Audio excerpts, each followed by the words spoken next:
Yeah. Is when we play instruments, I knew somebody can play sitar, somebody can play harmonium, we can have international kirtan, but problem is phase difference. Still, technology is not advanced enough, speed is not fast enough to match it. Yes, so I'll just, because our Harshit, I'll just read the translation, Harshit, so you are there with us, because I think we are covered some 10-15 shlokas. Sure. The blessed Lord said, one who is unattached to the fruits of his work and who works as is obligated to the renounced order of life, and is a true mystic, nor do lights no fire and performs no work.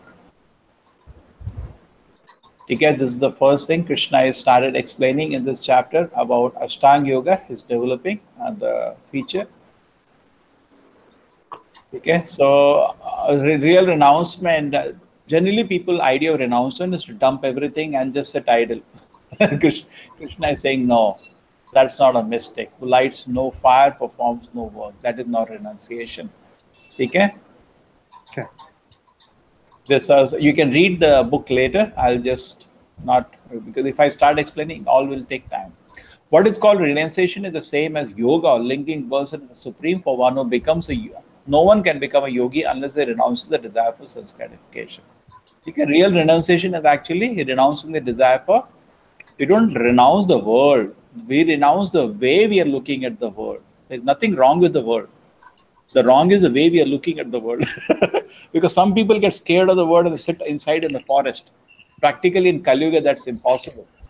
But we have to change the way we are looking at the world, not we have to run away from this world. Okay? No one can become a yogi unless they renounce the desire for sense gratification. For one who is a neophyte in the eightfold yoga system, now Krishna started talking about Ashtanga yoga. Okay? Work is said to be the mean. One who has already attained this yoga, cessation of material activity is said to be there. So, beginning, what happens is that they will be just like some activities for self purification. And at the end of it, when a person's heart is totally purified, he may sit in samadhi on the Lord. But he should not do in artificially that at the beginning. Just like even Ashtanga Yoga, they do any Harshit, you know the 8 stages of Ashtanga Yoga? Not exactly. Okay. Tarun? Ji Prabhuji. Yam, Niyam, Asana, Pranayam, Pratyahara, Dharana, Dhyana, Samadhi. Okay. So these are, and in the beginning stages, the person in the beginning, he has to do all this thing, asana, pranayama, they're activities, correct? They're a physical activity he is doing. So these activities in the beginning are needed, but as his mind is totally purified, he doesn't need to do all these things. He's just on samadhi on the Lord. Now, what will come out as the shlokas develop is a general people understanding of the process of meditation, and the process given by Krishna and Bhagavad Gita is totally different. Now, Krishna is the Supreme Lord. The scriptures that come from him, the highest authority is here. So, see, highest authority is Bhagavad Gita. Krishna says in the 4th chapter, Arjuna, the very reason I'm teaching you Gita is that my teachings are misinterpreted. So, I'm re-giving the knowledge. Okay. So,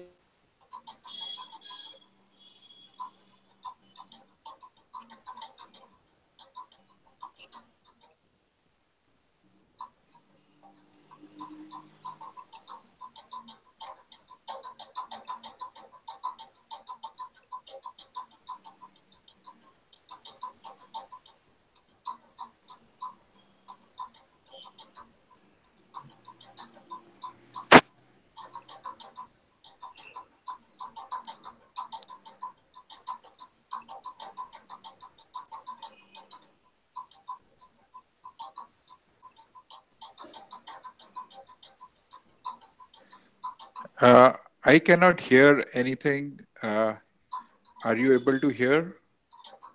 No. I think the connection from his side is lost. Something. Okay. Okay. Hare Krishna. Hare Krishna, Prabhuji. Welcome. Yuresh, Hare Krishna, Prabhuji. this drama has not ended. I have been calling that. You will have a tea break once in a while of 5 seconds. Please tolerate. Is just not able to fix my internet. Okay, we were missing you. You are around. Good. I think you get relief from hearing me constantly. You can, in fact, it happens like that. Tarun, Yuresh, you all take it up and keep discussing. Sure, Prabhuji. Okay. So my point was that generally, Yuresh, I'm just revising before we go back to this thing because we have a Yeah, need. yeah, no problem, Prabhuji. Yeah, Most sure. has come Harshit. Okay, so the beginning, the work is said to be the means, but later the cessation of mental activity becomes the means. Okay.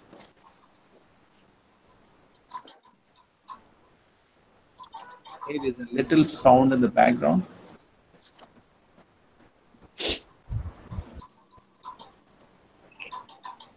Grinding work is going on. Where? Tarun, your place? No, Prabhuji. No. Where chutney is being made? Nothing, nothing. I'm with headphones. Okay. Now it's, I think, chutney making is over. Okay, person is said to attain to yoga when have. So the previous shloka is clear that in the beginning, work is later cessation. Person is said to attain to yoga when having renounced all material desires and neither acts for sense gratification nor engages in fruitive activity. Because it's very important in self-realization to give up sense gratification. Any yoga you take, whether it be karma yoga, jnana yoga, ashtanga yoga, or bhakti yoga, we have to give up sense gratification. No way we can excuse on that.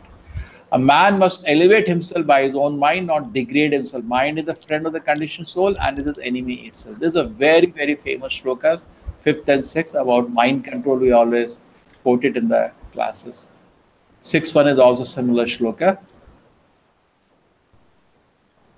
For him who has conquered the mind is the best friend. Some Sujit Kumar. Can you take up Tarun? Yeah, Invite sure. Sujit and tell him what he should do.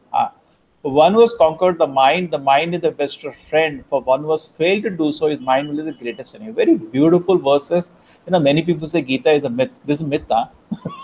And I was telling you a very important point based on this, that we all want a best friend in our life.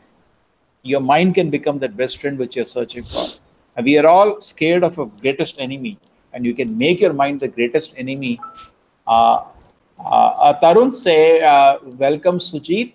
Like after that, tell. Sure. Please. Okay. For one who has conquered the mind, super soul has already reached for, he has attained tranquility. Such a man, happiness, distress, heat, cold, honor, dishonor are all the same. Okay, great. Okay. A person is said to be established in self-realization and is called a yogi when he is fully satisfied of virtue, acquired knowledge and realization.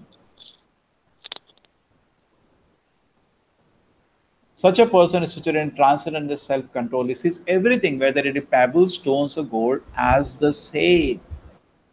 Okay? This is an advancement in spiritual life. He should be so keen to attain spiritual perfection that he becomes to gold or stone. This is not his criteria of success. His criteria of success is to see the Lord face to face. A person is said to be, what happened? Sorry, Prabhuji. Is there any chance I can ask a question in this context? No, let us run to where we are reaching. We 15. Then we will ask. Let me finish, then we ask. Okay? Okay. A person is said to be still further advanced when he regards all the honest well-wisher, the friends, enemies, the envious, the pious, the sinner, and those who are indifferent and impartial with an equal mind. Okay? He's so indifferent to, you saw the physical thing, stone and gold, and now the mental. In the mind, there may be some honor, dishonor. He's totally gross or subtle. He is indifferent. He wants spiritual. There is gross, there is subtle, there is spiritual. That is the test of his seriousness. Somebody sitting and chanting Hare Krishna, you tell you're an idiot. He said, I don't care. Tell whatever you want. Just like you are doing something very important, now silly things should not bother you. A translator should always try to concentrate in mind of the self and should live alone in a secular place and should always carefully control his mind. He should be free from desires and feeling of possessiveness. So here the point.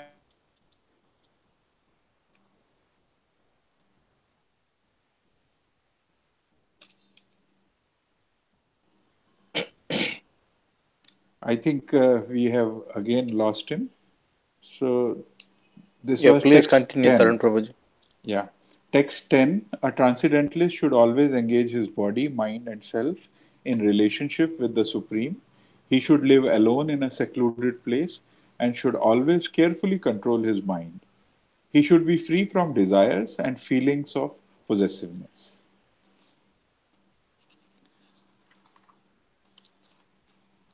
And then in text 11 and 12, it is the process of meditation which is explained that to practice yoga, one should go to a secluded place Welcome. and, yeah, please.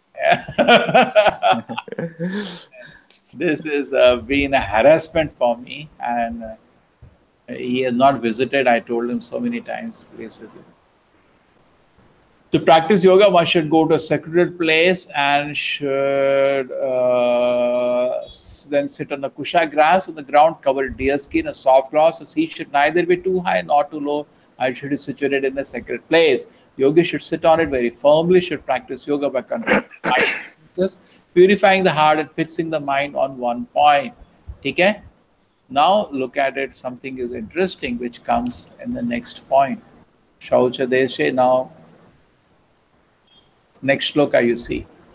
Now, next shloka Krishna says one should hold one's body, neck and head erect in a straight line and stare steadily to the tip of the nose. See, they only teach till this part. They don't teach the neck part. What does it say? Unagitated, subdued mind, devoid of fear, completely free from sex life. One should meditate on me within the heart and make me the ultimate goal of life. You see how clear it is. Okay? Because the word used is mat chitta, mat paraha. Krishna is saying, Krishna is speaking to Arjuna, mat chittaha, put your heart on me, mat paraha, make me the goal of life. But they don't do that. Like my yoga teacher in college, he never taught that. I asked him, I was beginning, what is it yoga meant for? He has no knowledge of this. We have to actually think about Krishna. So mostly people do Ashtanga yoga minus Krishna. So this is funny. All yogas finally lead to the Lord. Okay, so this, I think we can, yeah, this one was the one to start today. Okay, yeah, Yuresh, you have something? Any question before you proceed? And before the power goes off, I get disconnected. My doubt is, I mean, when do you realize that you are a realized soul? What is actually a self-realization, Prabhuji? I mean, we are following the Bhagavad Gita and we are reading Bhagavatam, but when do you actually how do you experience the realization? Test our advancement? That's a question. How do you test your advancement in spiritual life yourself? It's by jnana and vairagya. You should see how much you are developing attraction towards the Lord and how much you are feeling detached from material enjoyment. We don't have to take a certificate. It's just like tushyanti cha ramanti cha. We feel happy. Just like suppose you take food. You don't have to run to Tarun. Tarun, do you think I've eaten enough? You know I'm full now. You don't have to ask anybody else. So spiritual advancement is natural. Prabhupada said it's a self-manifested happiness. It doesn't need a certificate. At the same time, the landmark can be flimsy. Person can have some flimsy landmark of spiritual success. But real landmark of spiritual success is that are you advancing in attraction towards the Lord and are you detached from matter? There was one joke. Did you heard about the 2 rupee Siddhi? Anybody knows proper story of 2 rupee Siddhi? No. What happened? Tarun might have heard. What happened once? One Murti Mataji heard 2 rupaisa. Siddhis are equal to 2 paisa. No, Prabhu. You have not heard. Oh, it's a story Prabhupada said. What happened? One child, he was in some place, and then somebody invited him. Some swamis came to his hometown, and he went away with them. Small boy, says a 10-year-old boy, went away with some sadhus. After 25 years, he came back to the village. Okay? So whole village surrounded that boy. My God, 25 years you are with the sadhus. Tell us, what did you learn? Isn't it? What you're learning there? So he said, no, I learned something. I can walk on water. So the whole village said, this is really exciting. When you will show us? Tomorrow I'll show you. So the whole village is very excited about it. So one man sitting there said, what's the use of 25 years of your effort? What you do is your 2 anna value. He said, why? He said, you walk on water, I'll pay 2 annas to a boat and also I'll cross the boat. The result is same. So people are mostly excited by some byproducts of yoga. The real yoga, the product is to see the Lord, which is the biggest challenge actually. Isn't it the biggest challenge? Because these material siddhis can somehow be imitated, and they have been imitated to some extent. We have boats now, you can go on water, you can fly in the air, okay, we have aeroplanes. We can go inside mountain, through the mountain, okay, we can make a hole through the mountain. These siddhis can be to extent, imitated. Last time, do you remember I showed you a nice PPT presentation? Tarun was not there. Yuresh was there. You remember Yuresh? Yes, Prabhuji. All those funny pictures. Okay, so let us continue with this. Who is going to read this? Is anybody going to explain this? Is there anybody allotted to explain this shloka? No. Chalo, anyway, people can take... Tarun, you can explain. You can read line by line and then explain. Sure, Prabhuji. 15, yeah. Remember the two words which I marked, masthanam and adhikachati, which is... Yeah. Thus, practicing constant control of the body, mind, and activities, the mystic transcendentalist, his mind regulated, attains to the kingdom of God or the abode of Krishna by cessation of material existence. Tarun, I see you are reading from the book, correct? Right. You read from this, so they will Sure. Because what happens? This is the original edition of the Bhagavad Gita. You have the edited. You have 1952. This is 1972 edition. Yeah. Right. Chalo. Thus, practicing control of the body, mind, and activities, the mystic transcendentalist attains to the kingdom of God or the abode of Krishna by cessation of material existence. So here, the ultimate goal is practicing yoga is now clearly explained. Yoga practice is not meant for attaining any kind of material facility. It is to enable the cessation of all material existence. One who seeks an improvement in health or aspires after material perfection is no yogi, according to Bhagavad Gita. Nor does cessation of material existence entail one's entering into the void, which is only a myth. There is no void anywhere within the creation of the Lord. This is very interesting. You know that, Tarun? One thing is that mostly people do yoga. At least I remember Harshit. I don't know Harshit remembers. Harshit, anytime you want to come in, you can come in. Just unmute yourself and come in. I see. You remember before our yoga class, the girls used to be doing some yoga exercises there. Yeah, that's right. Yep. And why they were doing? Just to become more beautiful. They were never interested in our class. Never they came. Correct? We never had a single girl in our class. Remember, they're only boys. Correct? Yes. But girls are very interested to practice some yoga to become more beautiful. That's all. So Prabhupada says, no, that is not the real. That's not a goal of yoga. These are all byproducts. Correct? These are all byproducts. It's not for what we do yoga. True, yoga will make you bright, it will make you handsome, but that's not what we do yoga for. See, it's not a yogi. He's saying it's not a yogi according to Bhagavad Gita. And then interesting thing is that many people do yoga to enter into nothingness. That's another funny thing. Somehow they want to avoid Krishna. I don't know why they hate him. Krishna is such a wonderful personality. I don't know why people want to avoid him. So they say, no, we want to go into void. After death, everything is finished. That's a scientist, I think, conclude. We'll go into nothingness. But the point is, Prabhupada is saying this statement has scientific bearing. There is no void anywhere in the creation of the Lord. Now, in general classical physics, there is a definition of vacuum. But Harshit just studied in quantum. There is no vacuum. Quantum, there are experiments I have studied in YouTube. There are experiments done to prove there is no vacuum. Something is there everywhere. Okay, they have experiments done in a totally sucked out all air or anything from a place. An experiment, something is there. Quantum is a very funny word, but in the quantum physics there is no void. So this interesting how Prabhupada makes a statement here, which has now bearing on the modern day science. At that day, I don't know who could believe it. So Prabhupada was very bold. You see, and not only here, you will see so many places. He is not just trying to satisfy the scientists. He's speaking his conclusion as he has heard from the scripture. What he's presenting is, Shabda Pramana. But many times the modern science may not tally, but later tallies. This is one area. There is no void anywhere in the creation of the Lord. Yeah, continue, Taru. Ji. Rather, the cessation of material existence enables one to enter into the spiritual sky, the abode of the Lord. The abode of the Lord is also clearly described in the Bhagavad Gita as that place where there is no need of sun, moon, nor electricity. All Okay. the planets. You know this description. Anybody knows what is the shloka? Murti Mataji, what is the shloka? Just remembering. When I put blue color, it's actually shows that these lines are actually translation of a shloka. Yeah. Mama. No. Natad bhashyate suryo. Yes.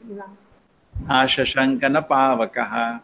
Yad gatva na nivartante tadhama paramam mamaha. Correct?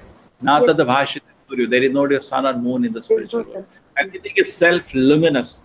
You see person by your own light. You don't have to need a torch. This world is dark. Spiritual world is full of light. There is no darkness. You have to artificially light this world by sun, correct? But in the spiritual world, there is no need of sun and moon. Everything is luminous, bright, full of light. Okay, continue. All the planets in the spiritual kingdom are self-illuminated like the sun in the material sky. The kingdom of God is everywhere, but the spiritual sky and the planets thereof are called Param Dham or superior abodes. What does it mean, kingdom of God? How do you explain that term? Everything, God is the king. God is the supreme owner. He owns everything. It's all his manifestation. So everywhere it is the kingdom of God. But the spiritual sky and the planets thereof, that is where he is residing. That is his place. Wonderful. And that is why it is called Param Dham. Just like there may be, you are a king. Nowadays, I don't know who will be the king of Karnataka. Better not over time. But you are sitting in Vedanta Sauda and you are the king. Okay, that's fine. But the whole state is under your control. That's also a kingdom. But your house is just like you are the king of Bangalore, say. But your house is your personal place. No, still you are king. So it's more personal. Your own palace become more personal, even though you are king of everything. So Krishna is the king of everything, but spiritual world is more his personal place. Correct? Superior abode. Param Dhama. Yes. Properly. Yeah. Continue.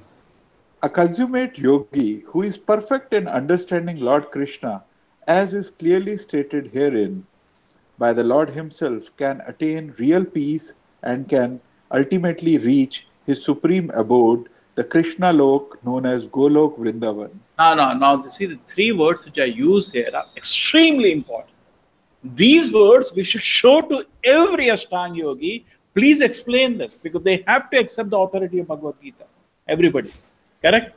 Now, look at the three words, mat chitta, mat para, mat sthanam. And if you go this way, this word are there, mat sthanam came in this shloka. Mat sthanam in the spiritual abode, correct? Samstham, sasthan, they're all similar words. Okay? This is mean the spiritual sky. And the look previous verse, it says mat chittaha, fix on me, mat paraha, make me the goal of life. Now, what is this Ashtanga Yoga, which is 99% people are teaching, including the famous, what is his name? He's very famous nowadays, become a very big businessman. Oh, yes. Patanjali. Where is Krishna in it? There is no Krishna. Yes. Ramdev Baba? No, there are so many of them, but I'm just saying, where is Krishna in all their yogas? You know, they are making a good business out of the whole thing, but why they ignore these things? They take advantage of Krishna's world, like Ravana tried to take advantage of God's property. You know, Sita didn't want to do anything with Lord Rama. So Gita is famous because of so many acharyas that worship Bhagavad Gita. The brand value of Gita is not created by these jokers. It is coming since ages, isn't it? Those who know business, the brand value is very high. They take advantage of the brand value, but they're not truthful to what the book says. And if you have your own philosophy, why do you use Bhagavad Gita? But if you're using Bhagavad Gita, then you ought to give me an explanation. When Krishna is saying mat chitta, mat sthanam, mat paraha, how do you have teach Ashtanga Yoga without Krishna? Correct? How do I do that? We just don't know. Okay. And the interesting thing will come is that Arjuna, after hearing this is Krishna, it's not possible. It's not possible for me to do it. Then Prabhupada explained the purport. A great personality like Arjuna, when he rejects Ashtanga Yoga, how can you do it? Are you greater than Arjuna? You're so small. Arjuna was so powerful personality. That will come now. But at least, even Ashtanga Yoga, okay, you want to do it, Ashtanga Yoga, which is generally not recommended in Kali Yuga, do it properly. Even that, they dilute. Wrong thing in a wrong time in a diluted way. So that doesn't make a sense, okay? So, Masthanam, where you are? Yeah, Matchita, Matpara, Matsthanam.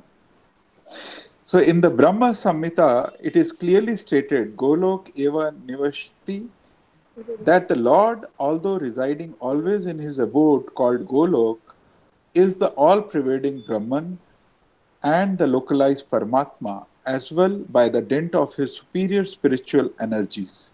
No one can reach the spiritual sky or enter into the eternal abode. Vaikuntha Golok Vrindavan of the Lord without proper understanding of Krishna and his plenary expansion Vishnu. Therefore, a person working in Krishna consciousness is the perfect yogi because his mind is always absorbed in Krishna's activities. In the Vedas also we learn one can overcome the path of birth and death only by understanding the Supreme Personality of Godhead Krishna. In other words, perfection of the yoga system is the attainment of freedom from material existence and not some magical jugglery or gymnastic feats to befool innocent people.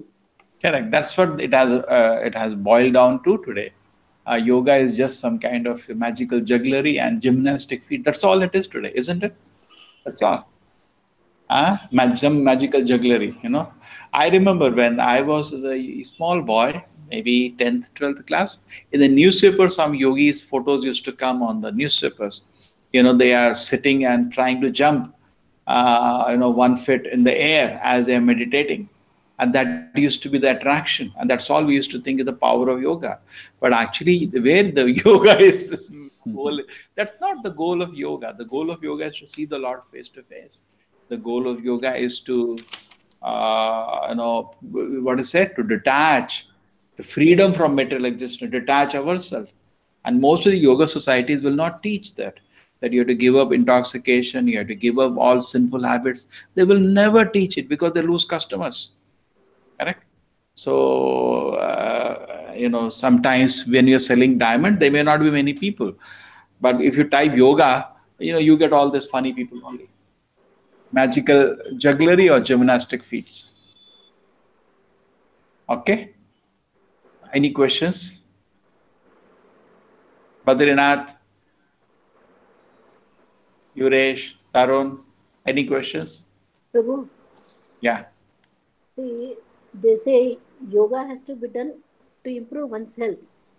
Health is very important so that even the spiritual life will be good. Some people say like that. See, what happens is that you are taking a portion out of Ashtanga Yoga. You're not doing Yama Niyama. You are doing some asana or pranayama. As you know, even naturopathy, they will recommend to you, do this pranayama, this asana. This kind of intervention they will give. But you should know this is not yoga. At least you should know this is not what yoga system is. Okay. I have just taken one portion of it for the health purpose. But this is not the goal of Ashtanga Yoga anyway. You understand? Yes. We should be clear then what we are doing. Just like in Bangalore, in front of the Rajajanika temple is Mysore Sandal Soap Factory. You know that, Tarun? Yeah. Same. Still there? Just adjacent to Toyota. It is still there? Yeah, it is very much there. It's a huge. So I used to always take example of this. Now, when you Mysore Sandal Soap Factory, you know what happens in a chemical equation? You put X plus Y plus Z and you get A, B, C, D, E, F, so many things you get, correct? You don't get one product, you get 10 products. It's a complex equation. Now, your target may be A, but B, C, D, E, F are just called byproduct. Just like Sandal Soap Factory, the target is the soap that they're making, sandal soap, correct? But there are so many other things which come as byproduct and they also are sold, correct? So when you are attracted to say good health or to beauty or whatever, in yoga, you should know that you are only gone to the company for some byproducts. Be clear about it. You go to you can't nothing wrong in going to a company and say, I want some byproduct, can you give me? That's fine. But don't not start saying the goal is to produce a byproduct. That's not what the company is made up of. Correct?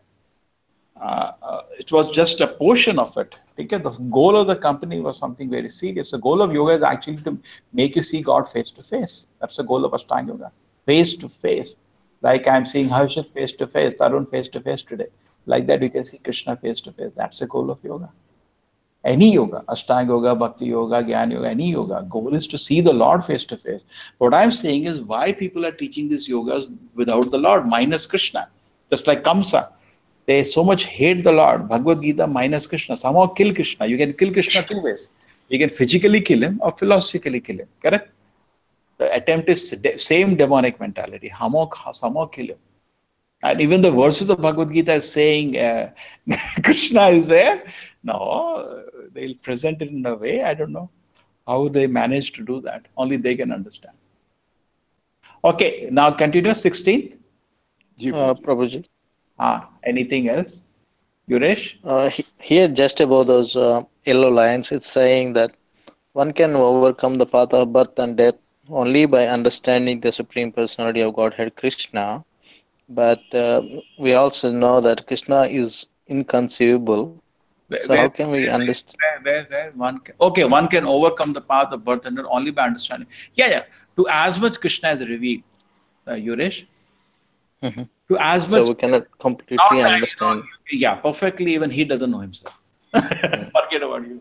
It is said God also can't understand himself. He's so great. His powers are always, his greatness is always expanding. His greatness in terms of personal attributes, personal qualities, and his powers. There are two aspects of personality.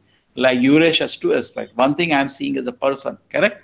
Other thing, I don't know how many cars you have, how big house you have. That's your two things are there about you, correct?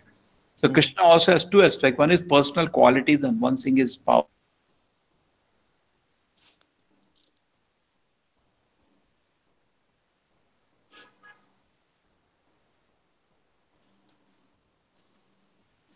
Hare Krishna. I think we again had connection dish. Yeah, looks like.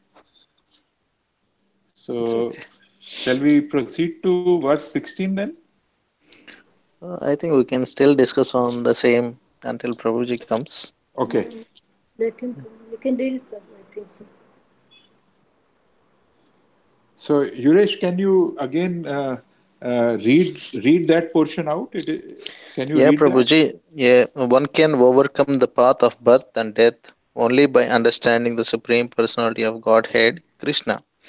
So, in other books, we have read that Krishna is inconceivable. It was a funny riddle. God creates something which cannot live. Then after that, he created. Then he cannot live something. God is not all powerful. They put you in a loop. So Prabhupada came out of the loop very, in a second. He said, then God expands. Your idea of God is static. He's not static. He's growing at every moment. So God's powers, so God himself, therefore, is so great. He's not able to understand himself. Oh, really? In fact, when Krishna was there in the palace of Yudhishthira Maharaj, and Maya Danav had made the Vishwakarma and Maya Danav, two had worked on the palace, so beautiful. That Krishna, like mirror kind of walls and flooring was there. And Krishna looked at himself. He asked, who is this person so beautiful? He himself doesn't know, my God, I'm so beautiful. He himself is not aware. You know this? Yes. Chalo, Tarun, continue. So verse 16. The words here, Ashnataha, Anashnataha, one who eats so, and Anashnataha who doesn't eat. Swapna Shilasya, who enjoys the dreaming, who sleeps a lot, and Jagrata, who just doesn't sleep at all. Okay? These are Prabhuji, we can't see the screen. What happened? Since when? That text. Just now, after you came back. Oh, I went and came back. Again, I am not even aware. Yeah, that's fine now. Thank you. So, I'm giving you a small, just like a big program, there is some kind of advertisement break. So you get advertisement break. But it's a small break, but I think there is some problem with, I don't know, either he's claiming it's a problem with my modem. I changed my modem. But I don't think so. Problem in the modem. Yeah, I don't think so. Okay. Ashnataha means one who eats so, and anashnataha abstains. Swapna Shilasya sleeps too much, and Jagrataha who keeps night out. I think Harshit is a Jagrataha, isn't it? You have night outs? Yeah, what do you say, Harshit? Youth today is Jagrataha, and they don't sleep only the night. Friday night means night out. There was one whole Friday night, they used to tell me the campus is awake. As Swapna Shilasya, who sleeps, simply sleeps. Even Ashna, before the exams. yeah. Yuresh is from engineering background. Tarun is from engineering background. We understand it. Badrinath is all from medical background. There, the night out don't work. Then you have to do night out every day. Correct, Tarun? Badrinath? No, doctors have to be more organized themselves because every day can't be a night out. Engineers, any course we used to measure 3 night outs, 2 night outs. You remember, Tarun? Yeah, Prabhuji. Chalo, continue. Yeah, there is no possibility of once becoming a yogi, O Arjuna, if one eats too much or eats too little, sleeps too much or does not sleep enough. So, purport, regulation of diet and sleep is recommended herein for the yogis. Too much eating means eating more than is required to keep the body and soul together. There is no need for men to eat animals because there is an ample supply of grains, vegetables, fruits, and milk. Such simple foodstuff is considered to be in the mode of goodness, according to the Bhagavad Gita. Animal food is for those in the mode of ignorance. Therefore, those who indulge in animal food, drinking, smoking, and eating food which is not first offered to Krishna will suffer sinful reactions because of eating only polluted things. Anyone who eats for sense pleasure or cooks for himself, not offering his food to Krishna, eats only sin. One who eats sin and eats more than is allotted to him cannot execute perfect yoga. It is best that one eat only the remnants of foodstuffs offered to Krishna. A person in Krishna consciousness does not eat anything which is not first offered to Krishna. Therefore, only the Krishna conscious person can attain perfection in yoga practice. Nor can one who artificially abstains from eating, manufacturing his own personal process of fasting, practicing yoga. The Krishna conscious person observes fasting as it is recommended in the scriptures. He does not fast or eat more than is required, and he is thus competent to perform yoga practice. One who eats more than required will dream very much while sleeping, and he must consequently sleep more than is required. One should not sleep more than 6 hours daily. One who sleeps more than 6 hours out of 24 is certainly influenced by the mode of ignorance. A person in the mode of ignorance is lazy and prone to sleep a great deal. Such a person cannot perform yoga. How many hours Srila Prabhupada used to sleep? Anybody knows? 2. No, Yeah. 4 hours, that's all. Huh? 4 hours. Not 2. 2 hours. I heard that even Srila Haridas Thakur as well used to sleep Generally very 10 to less. 12. Generally he used to sleep 10 to 12. And that used to be the routine. Okay, now interesting thing has come about eating. Okay, this is the area that people generally switch off. When they hear meat, my God, meat is like the life. They can't live a life without meat. Okay, I don't know. Harshit went because of that. They seem, generally, when I go to colleges, I don't talk about non-veg itself for some good time because if you introduce in the early sessions, people just switch off. Now, 90% people are eating meat in India, as far as I know. Correct? Even the different surveys have come. You have seen it. Different states of India, how are non-veg. It's surprising. Even the most pious states like Rajasthan, Gujarat, meat eating is picking up. Everywhere. And meat eating means more food gets wasted because what are the basic argument against meat? Oh, you want me to give a presentation on vegetarianism now? Yeah. Anybody has Yeah, seen? yeah. How many have seen the present PPT on vegetarianism? No, Yuresh, I have have you not seen it? seen. No, Prabhuji, I haven't seen it. Moti Mataji, Yes, Prabhu. you have seen? Yes. Badrinath? Chalo, let us go ahead. Maybe at something like at the end, I can do that small PPT. Okay? Yeah, sure. Sure. I think you should be there. Recently, something funny I did. All my presentation got deleted, but then I sat and developed. So it's really raw presentation, but I have not spent my time. A lot of work is to be done. I wish Tarun, all you people come here. We have so much work to do. Vacation time is the time I work on my resources. Okay, so too much eating means this is clear. When you eat more, you sleep more. That's quite obvious. You have an experience with that, Yuresh? Yeah, no, What it's, is it, Prabhuji? If you eat more, you sleep more. yes, it is true. Yeah, of course. We all must have experienced some stage of life. You had a big feast and then you sleep in the night, you cannot get up. Yeah. You sleep more. So eat more always leads to sleep more. And I think medically also it is understandable, correct? Yeah. You feel more lazy as well. Yeah, and the whole energy goes. So you can't practice yoga if you eat less, or ashnataha, anashnataha. The two words were there. Ashnataha, one who eats, and anashnataha just doesn't eat. It doesn't work out. ठीक है स्वप्नशीलस्य quite expert in having dreams and jagrata is always the way doesn't work out, but I think these kind of austerities even actually as you spiritually advance, your eating, sleeping, mating and defending are reduced. Okay, mating devotees don't do, defending is also we don't do. Comes to eating and sleeping for brahmacharis at least. Now, eating and sleeping for brahmacharis should be actually gradually reducing as he advances.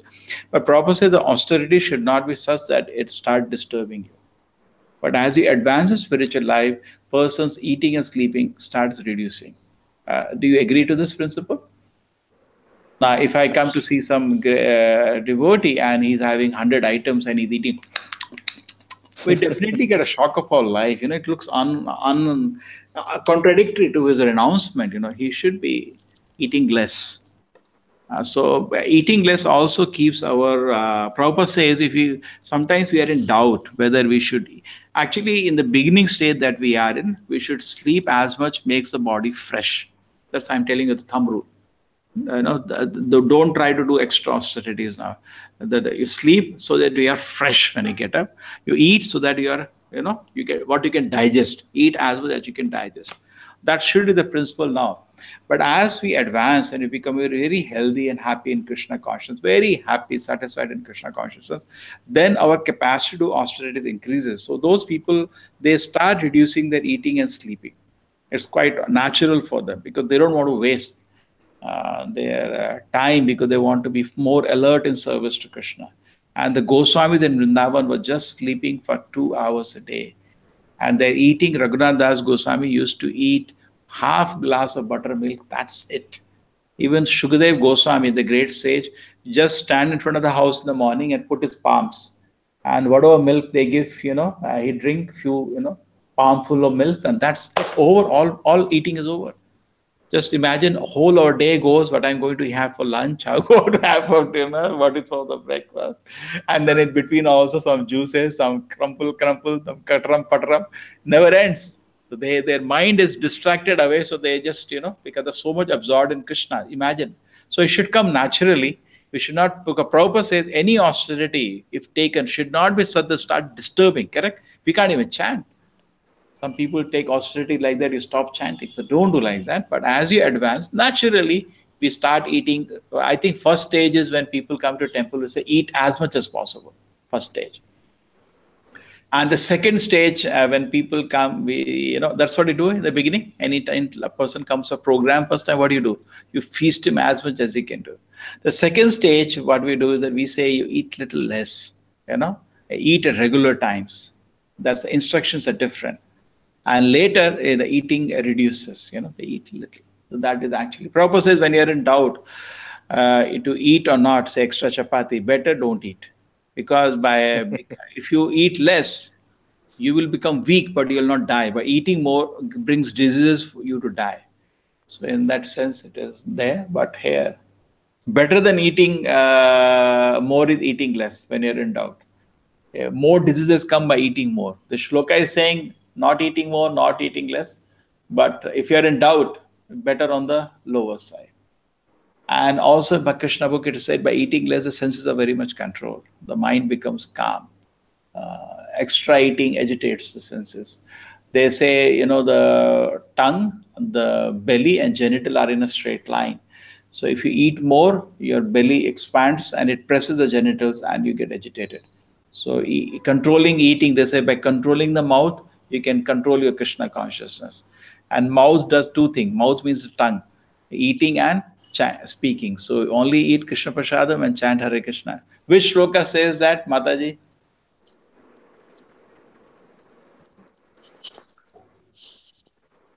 Tarun, what shloka says that? Nahi, Prabhuji.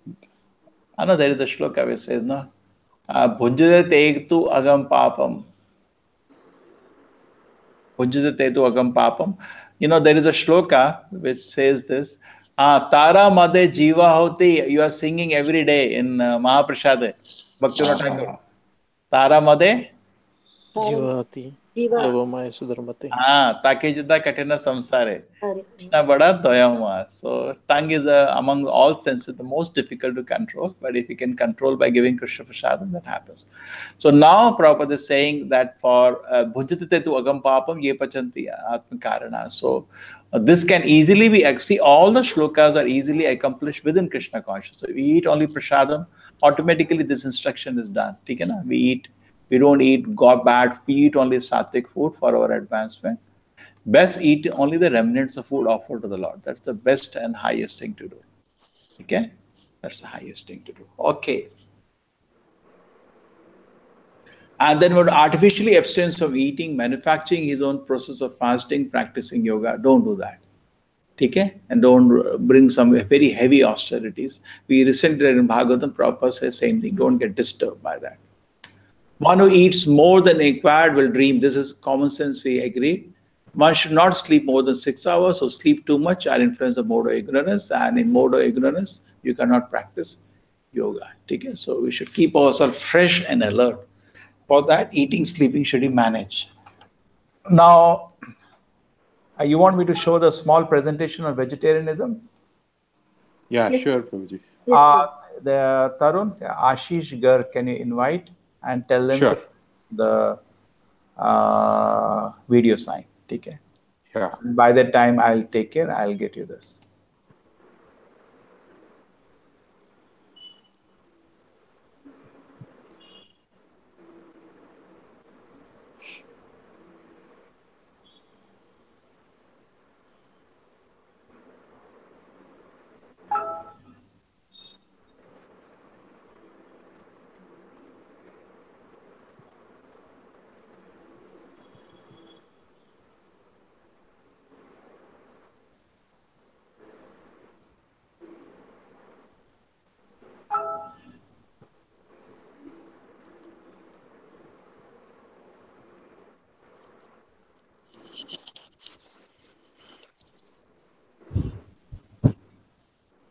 Okay, so here it is.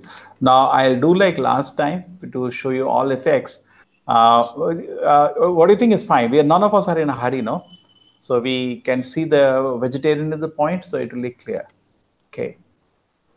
Now I'll do the drama like last time. I will be sharing my whole screen. So in the beginning, there may be some funny thing coming on the screen. You will see some kind of vicious circle.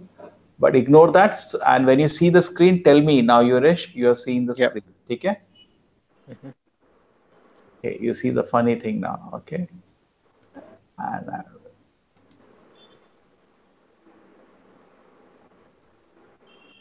why embrace vegetarianism? Okay, everybody is with me. Yes. Yes, Prabhuji. Great, nice presentation. These are all made for students. You are getting bonus. So let us first compare the anatomy. Is the body designed to consume meat? Let us compare our body with the carnivores as well as herbivores. Carnivores are this, herbivores are this. Facial muscles are reduced because tiger has to open his mouth. So, but it's well developed. We are starting from the mud lips and going till the anus. Everything in between, we have food where it goes. We're comparing the anatomy. Jaw motion, there is hardly any jaw motion carnivores. You don't see tiger munching. It doesn't have. But we have good side to side motion because that's what it needed to digest all the grains and vegetables. Okay. Teeth incisors, he has very sharp teeth. Tigers, they have very sharp teeth. We have broad flattened, broad flattened. Teeth canines, again long, sharp. We don't know. Badrinath is there, one doctor with us. He can have any questions on this. Dull and short, short and blunted. Teeth molars, sharp, flattened, flattened. So we got the teeth done. We are everywhere you see we are similar to the herbivores. Correct? You can check out again. Everything was similar to the herbivores. Okay? We have extensive chewing and the carnivores have no chewing. Saliva, now very interesting. Now this is very interesting. This is acidic saliva for carnivores. We have, like herbivores, alkaline saliva, and we have carbohydrate digesting enzymes present, and they don't have it at all because they don't eat vegetables and your grains. Then stomach acidity. This is so easy. You can test out. It is very strong in carnivores. But us is lighter pH. pH number is more means it is it's a function like that. More means weaker, less means higher. So it's very strong acid in the carnivores. Length of small intestine 3 to 6 times the body length, and ours is it okay? Everybody seeing me seeing the presentation? Yeah. Yes. No tea break. 10 minutes body length, 10 to 12. So our length of small intestine and the long intestine, why it is long? Tarun, and why it is small for carnivores? To digest. There is one more reason. See, the meat is decaying, just like a dead body it has to be immediately thrown. It stinks, correct? So it is becoming poisonous meat. Toxins are coming out. So by the design of the Lord, not by their so-called evolution, and the design of the Lord, it immediately has to be thrown out. Anything. So therefore, it is take out what you need and throw it out. You have to handle it like that. But ours is 10, 12 times the body length. Both colon is long, the small intestine is long, because it's need. We can easily keep pulling out every last gram of calorie from the food. Correct? From the carnivores, the food has to be quickly thrown out because it is decaying fast. You know that, no? Dead meat is actually decaying fast. Just like you see any example outside, you keep meat, it starts decaying, isn't it? Absolutely. And then starts stinking. Perspiration. Somebody dies, how the neighbors come to know is that it stinks very badly within 2-3 years if they hide the body. Correct? It stinks horribly. Perspiration, no skin pores, perspire through the tongue and to cool the body. This is very interesting for carnivore, but we perspire through the skin pores. Nails, sharp claws, we don't have to kill an animal and eat. Okay? This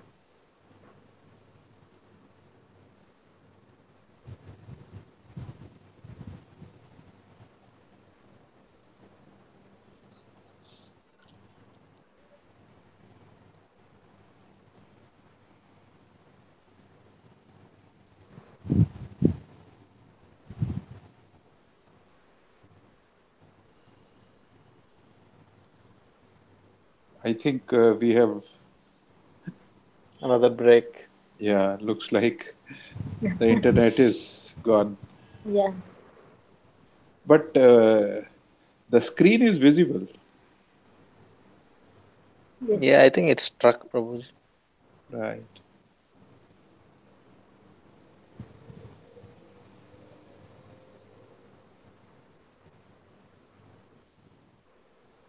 Yeah, I think now it is. Now it's back. Hare Krishna Mataji. Hare Krishna. How come you come today? It's not late for you?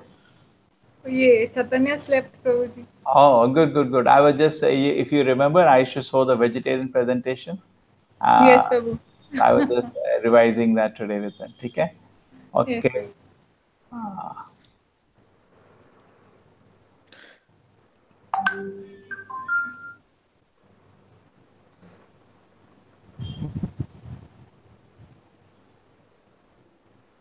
Okay, so here it is 1, 2, 3, 4, 5, 6. So entire screen. So be ready. Listen to everyone. And then you will see the gymnastics now. Okay, so the first point was we discussed our body is like a vegetarian herbivore. The second point was health nutrition. The vegetarian food can ensure a balanced diet for good health. Yes, it can. If I don't eat meat, I suffer from lack of protein. Isn't it, Mataji? People spread this thing rumor nowadays. Yes. A child, I know some Especially, person, very nice person, and he was making his child eat non-veg. He's a vegetarian. I said, why? Because so attached to child that even from the first indication, and he gives a wrong advice, they're making meat. The meat actually do not provide proper proteins because it's not a good quality protein. Why? It contains too much uric acid, which has to be broken down by liver and can lead to serious health problems. Vegetable dairy products are excellent sources of protein, much higher quality than found in meat products. And all these people, they don't eat meat. That's an example. You can be strong without all this. Yuresh, you're able to hear me? yes, Prabhuji. Maybe you better read the slide so I know it's alive. Otherwise, I go off, I will not come to know now. Yeah. Shall I read, Prabhuji? Yeah. Researchers at Max Planck Institute, Germany, have shown most vegetables, fruits, seeds, nuts, and grains are excellent sources of complete proteins. Meat is particularly hard to digest and greatly depletes our energy reserves in the digestive process. Natural foods such as fruits are easily digested, leaving the energy available for more productive pursuits. Imagine, I tell you one thing. Even looking at the fruits, you feel so happy, correct? And you feel like eating them, isn't it? By Right. nature's way, if something is stinking, by nature's way, our body revulsion to eat, taking it, correct? By nature's way. Yes. You know, you don't have to ask somebody when a food is stinking or tasting very bad, we don't touch it, correct? But you see, by God's way, our senses have been designed. We see grapes, you see this, all these fruits, you feel like immediately having them, you know. So why we even go against our nature? Okay, these are famous vegetarians. Continue. Albert Einstein, Isaac Newton, So you can have a good brain by eating vegetarian food. You Mahatma Gandhi, can become so famous even by eating. Yeah. Plato, Again, philosopher. Socrates, Again, great philosopher. Pythagoras, Yeah. Again, a great, yeah, Leonardo da Vinci, great painter. Yeah. Larry Bird, Yeah. all-time great basketball player, Any lack of protein can you see in him? Greg Chappell, former Australian cricketer, Carl Lewis, Yeah, lack of protein. Huh? You know, I remember he was a hero in our times. Rekha Mataji, remember him? I think our time, my time is on one generation before. He was a big hero in Olympics. He used to, I think 3 times he won the gold, you know, in Olympics. 400-meter hurdle race, he was a big hero for us. Yeah. Edwin Moses, another one in the same category. Okay? Hare Krishna. Like, Hare Krishna Prabhuji. Yeah. Keep reading. Yeah, 400 meters hurdles world record holder. Hare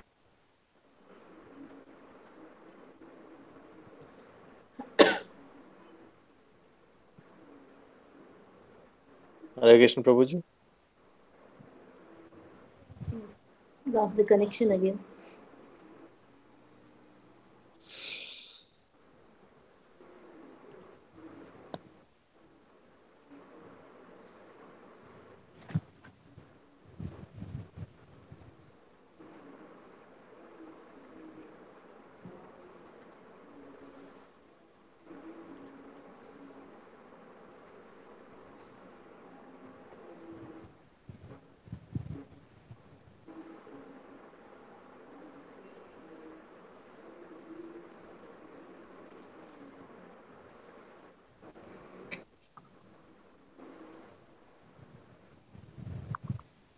Welcome back, everybody. Hare Krishna, Prabhuji. I think we continue with our this thing. Anyway, it was clear. There are so many reasons. Basically, Yeah, there are so many questions as well, Prabhuji. from those present slides. Yeah, I mean, it's a general question. I think we must have got this before, although. Herbivores and carnivores, they do their job like what they're supposed to do, but why humans got both ways? Like they can be either way.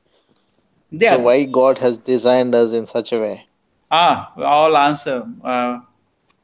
Any answer from you, Rekha Mataji? Yeah, because we have been given independence. We have got that little independence. We are not that, I mean, that is what we have a different consciousness as compared to animals. They don't have any independence. Like, they don't have any independence, and neither they do have any karmic account. Whatever they have to do, they have to do that only. But we have got that independence, and we have to choose wisely. That is the difference between an animal and a human. Yes, Tarun. Yeah, and we are more like herbivorous, so that means our body is designed for vegetarian, without doubt. No, but his question is different. He says that, see, animals, the tiger will not come and eat your apples, Yeah, even if it is hungry, it doesn't go for Come and eat vegetarian your food. apple. No. And That is, the that vegetarian is, people, they don't go and eat meat. A cow will not go and eat meat.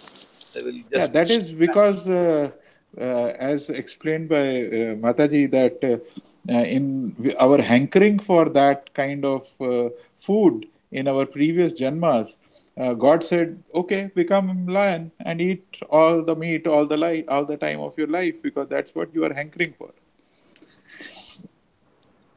Yes, Murthy Mataji.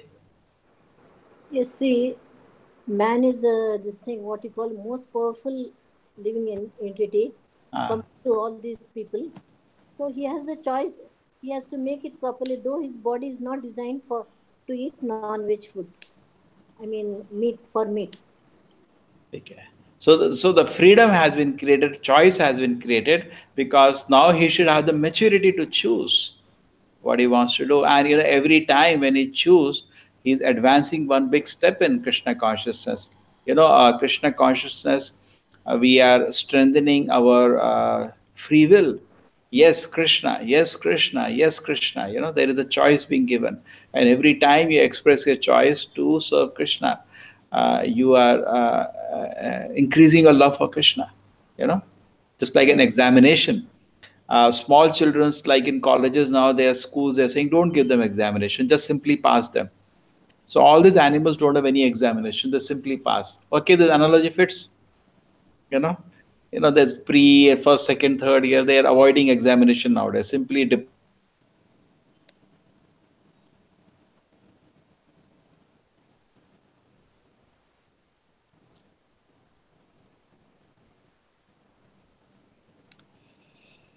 I think we have again lost him. Yeah, I think we should reduce the questions so that we can go ahead.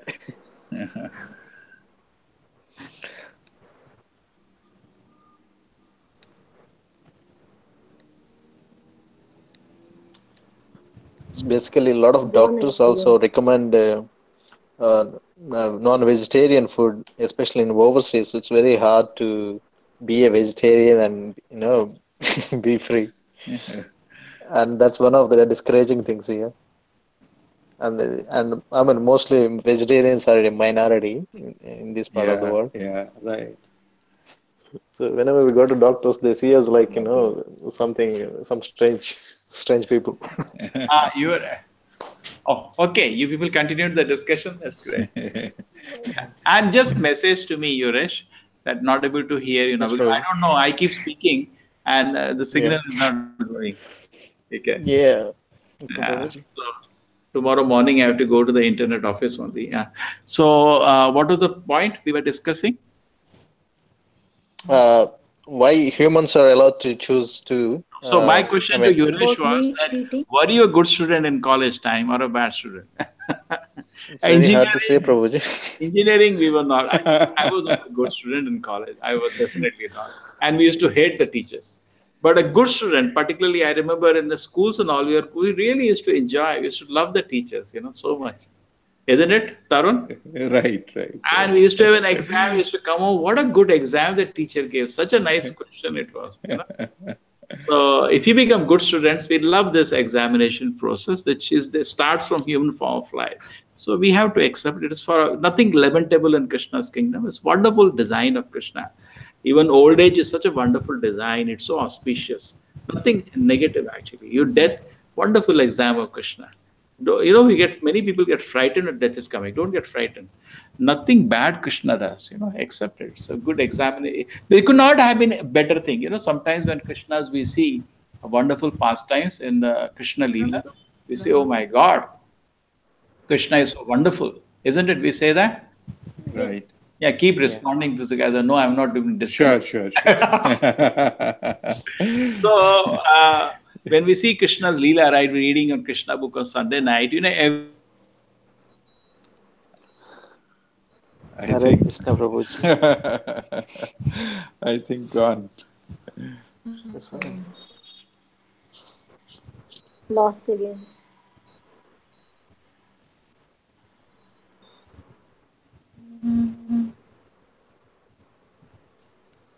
Is Prabhuji using a mobile phone or a computer? I think computer. He normally uses computer. Computer. Okay. I texted. Yeah. Seen that.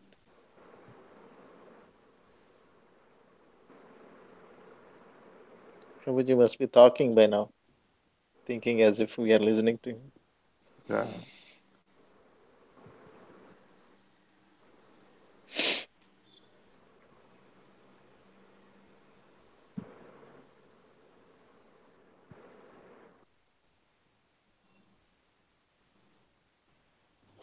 Hare Krishna, welcome back. Hare Krishna Prabhuji. After advertisement break. You kept discussing? Not really, Prabhuji. This only point, 1 minute. This point you are all getting, old age and death. Now, all of us, let us be very realistic. And it's not that I'm just philosophically telling I'm not overcome. All of us are scared of old age. It's terrible, correct? And we are scared of definitely death. Is it true, Tarun? Yeah, sure. Murti Mataji? Hare Krishna. Yes, Prabhu. Isn't it? Now, I'm just saying, look at it in just a little different way. Nothing inauspicious. It's wonderful. Just like Krishna Lila is wonderful. Krishna, when he brings old age, oh my Lord, such a wonderful you have designed, because this is helping me to become serious to achieve a lotus sweat. Correct? Yes. And also physical energy is taken away, and when you go towards people, they run away. People don't run towards you. People run away from you. So it's the time for reading, studying, and focusing. Otherwise, when you are young, handsome, we think, oh, people run beyond us, we run behind. There is no physical energy to do so many things. There's a time actually, but it's a wonderful design. Take it in that way. Everything Krishna does is wonderful. Even death, such a wonderful design of the Lord. My Lord, such a wonderful thing you're bringing to me called death. Wonderful thing. I accept it. Correct? And it is true, because we are conditioned, we do get frightened, there is a pain. See Krishna's protection. See Krishna's protection. Give me protection. That's it. But don't challenge the Krishna's design. It is Adbhuta Karmana. Krishna is always Adbhuta Karmana. In the spiritual world, whatever Krishna does is wonder every day. Oh my God, you know what Krishna did. The same thing, whatever he does in metal world is also a wonder. Okay, so I go to the PPT or this presentation now? What do you prefer? This is actually good, Prabhuji. Which one, the PPT? Yes. Okay, so I go back to PPT. Okay, and please just message to me on WhatsApp. You are out of contact now, and you keep discussing. Okay? Sure. When it happens again. Okay. Here it is. Can you see? Yeah. Yeah, we were here. Okay, so let us just cover. Because basically we know these reasons, some of us, but together it becomes. So this is very interesting effect. Hey, Badrinath is there with us? Yuresh, Badrinath is there with us still? Yeah, he's there, Yeah, Prabhuji. yeah. Come in now. Your doctor has to come. And Rekha Mataji is another doctor from Delhi. Okay, they should effects of meat on health. Now it says that the 50% people are dying because of heart attack. It's true today. It's the number one killer, and 50% deaths in Britain. And the 1961, which is quite far away, Journal of American Medical Association has said. Somebody going to read this? Yuresh, you can read. Yeah, as early as 1961, the Journal of American Medical Association had said 90% to 97% of heart disease can be prevented by a vegetarian diet. Cancer, the number two killer. Cooked meat and fish contains carcinogens, which attack the cell's DNA, alter it, and develop cancer. So this is very two things in fact. Meat contains, first one was that the heart attack can be reduced by eating a vegetarian diet. So why not eat vegetarian whole life? This is so many people die by that. In fact, very interesting. They introduced the concept of ghee not being good for the body. This Yeah. was a funny thing because ghee in Ayurveda is a rasayana. It's very good for the body. Don't hesitate. Take as much ghee as possible. Okay? But don't take non-veg. Cancer contains Rekha Mataji. Hare Krishna. Give as much ghee to Chaitanya as possible. Vegetarian cells DNA alter and develop cancer. Okay. Harmful chemicals. Meat contains 14 times more chemicals and pesticides than plant foods. It gets concentrated. Because that in the body, what is there outside in plants, the body it gets concentrated. They keep eating and it gets concentrated in the body. Yeah. So we saw there were healthy. We are not come to the animals what they are feeling. That is the last reason, because we are so selfish, we're not thinking about them. But our own self, you see that our health is going down because of eating meat. Okay? World hunger. Yeah, right. 20 million people die annually as a result of malnutrition.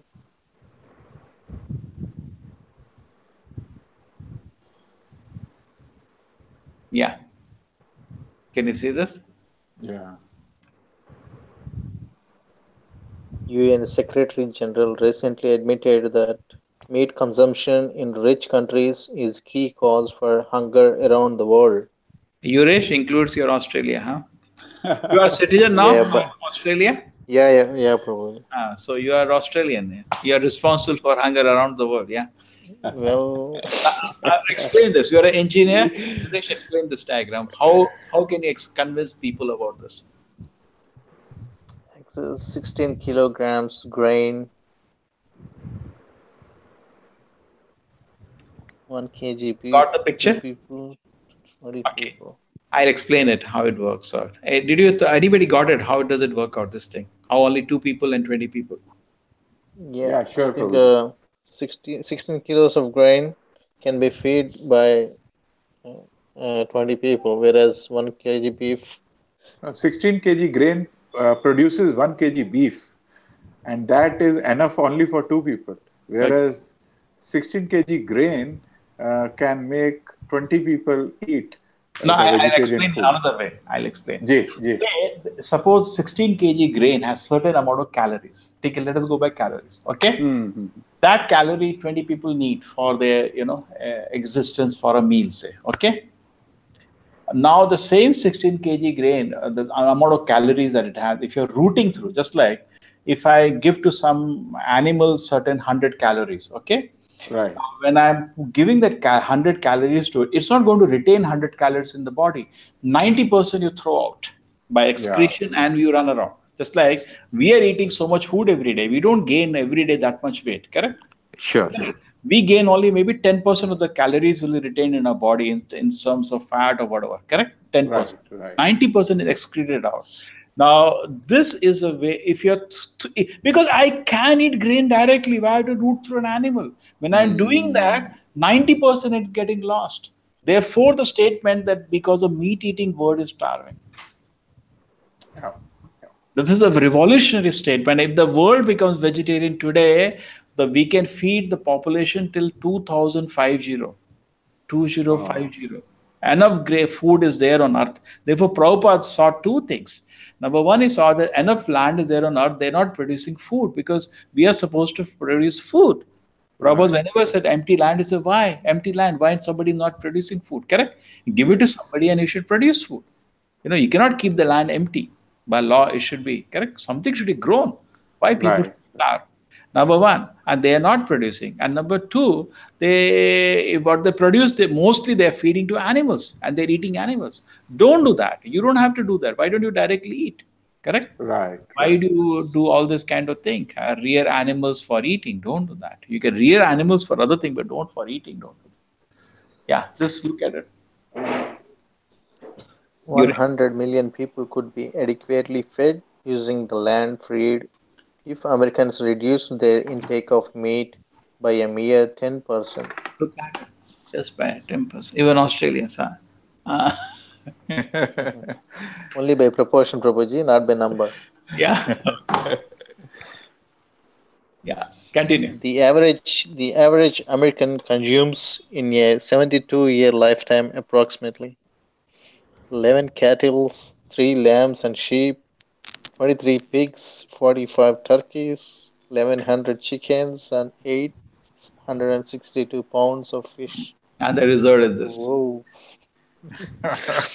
This may be at the cost of someone dying of malnutrition. There is something in Ishopanishad, Ishavashamidam Sarvam. We should eat what is allotted to us. If you eat even 1 grain more, you commit sin. Correct? Because God is the provider, but everybody has the right to eat. So we should eat just minimum what I need to keep myself fit, isn't it? Say 2 sons are there in a house. One is dying of starvation, another eats a whole plate. That's not fair, isn't it? So we are actually creating trouble for some people by that. Okay, now look at this. Yuresh? According to the Population Reference Bureau, if someone adopted a vegetarian diet, current food production would theoretically feed 10 billion people, more than the projected population for the year 2050. Just imagine.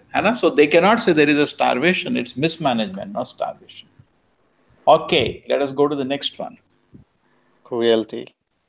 This is the last. Till now, 5 points are about us. It was about our health, our body being a vegetarian. We saw we can have proteins by this. And we saw that, we are creating starvation and our own health was coming down. 5 points till now, correct? Now let us go to the 6th point. Now, what about the animals? We have no karuna. Just like suppose a small child is there and I can kill him if I want. I can hit him in the stone and kill him in the road. What will he look at me? So have some mercy on me, correct? Have some karuna. So animals are also like small children. They're helpless. So we should have mercy. And Buddha said, moment you put a gram of meat in your mouth, you have no mercy. You have no mercy. You could have avoided that, isn't it? Right. So many arguments and debates on this personally also, Prabhuji, for me. And of course, we have seen so many in YouTube and all that, but it's very hard to convince others. I tell you, Yuresh, I had this problem, what you're telling, because I presented in the college. You see that boy has come back, Harshit? No. In many colleges, I presented this. And I used to find very difficult to push it down students' throat. They just fight with me. And everything, they have a counter argument. And finally, when I bring the argument that, Yagna Shishtas, you offer it to Krishna, they just don't accept that. But actually, that's the only way, because Krishna is the final resolver. He is the final resolver. When there is a debate, the Supreme Court judgment has to be taken. So Krishna gives a judgment that you eat food after offering to me. So I said, therefore, because Krishna cannot be offered, Krishna says only patra pushya phalam toyam. He doesn't say masam, correct? Yeah. As a final arbiter, he has fixed for us vegetarian food. But this they don't accept. So you cannot push vegetarianism to a person who is not Krishna conscious. It's very difficult. And sometimes when you try to do that too much, then we become like a Jain movement. There are some communities like Jain, Buddhists, correct? Right. But don't talk about God. So let us focus on God and give them the Harinama. As they develop faith in Krishna consciousness, then you bring vegetarianism. It's strategy-wise, better bring it little later. That's what I do. I'm uncomfortable, but some devotees do it right in the beginning, but I'm a bit uncomfortable about that because 80% people, in my experience, shut off and they go away. You lose a lot of people when you bring it in the first class, isn't it? Yeah. And also there Right. is a lot of preaching, I mean, against vegetarianism going in simultaneously. Like, they argue like even the plants have life and all that. How do So you answer that? How plants apply? yeah, that's what they argue. So, How do you answer the so plants? That's a very I, good I question. only say I only say that you got to take with the minimum possible violence Yes. involved in But the just like in a process. room, two people are living. Mm. In a room, two people are living. So we try to give minimum inconvenience, minimum. So plants conscious highly reduced. The pain is minimum. And number two is that plant is not to saying, "Oh, don't pull." Nothing. It's very cautious. Just like somebody sleeping, unconscious sleeping. You do an operation. You don't. The person doesn't come to know also. And generally, we don't even kill the plants. No, we are taking a fruit. We're not killing the plant when you take a fruit. And the grains are when the fruit or the grains is ready. Also, plant is over. So you didn't give pain when you took a grain or you took a fruit. So vegetarian by nature itself, the pain is very less, correct? And it is Yeah. not there itself. So many. You take milk, fruits, and grains, you didn't kill anybody. The vegetables, when you take, definitely you kill, but then offer it to the Lord. That's what we are saying. So there is Mm. whatever sin is there. Therefore, Prabhupada said both are sinful actually, non-vegetarian or vegetarian. But comparatively speaking, vegetarian people are less sinful. Correct. Sometimes we are traveling and we cannot offer the food to the Lord. We take vegetarian food and we avoid onion garlic also. Why we do avoid onion garlic, Tarun? Because they are tamasic, Yes. because they they generate heat, Hmm. and also they are under the ground, so that's why their basic nature is tamasic, so it So then affects the potato is body. also under the ground then. Your Suvarna Gadde is also under the ground. Okay. Ah. Chalo. Okay. A basic tamasic nature. Okay. Come.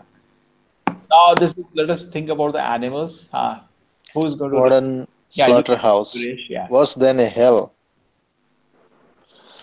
Hens are so tightly packed in the battery cages that they cannot move an inch during their engagement. That is so much cruelty goes on. I was just reading about it, how they are forced to produce eggs one after another, and they're not allowed to even sit on their eggs. So like a mother, the nature is to sit on the eggs, correct? Right. And they Hmm. keep moving the eggs away. They have, like a slope made. Eggs, moment egg comes out, the mother, it automatically goes away. And then it produces another, and they just exploit them. Intense cruelty. Intense cruelty. It's not the way. So you are participating in the intense cruelty which goes through their life till they are slaughtered when we encourage. Hens are forced to lay up to 200 to 220 eggs every year, leading to weakened bones, feather loss, etc. And they are so tightly packed to each other, sometimes they may peck at each other, they may fight, so they cut their beaks also, so many things. And the male chicks which are born are of no use to the poultries. They are ground alive to produce fertilizer nowadays. This is the latest. And this is what they are slaughtered and. This is the reality. In the US alone, 660,000 animals are killed for meat every hour. Yes, we can't even talk about. Yeah, let us go to the philosophy now. Yeah.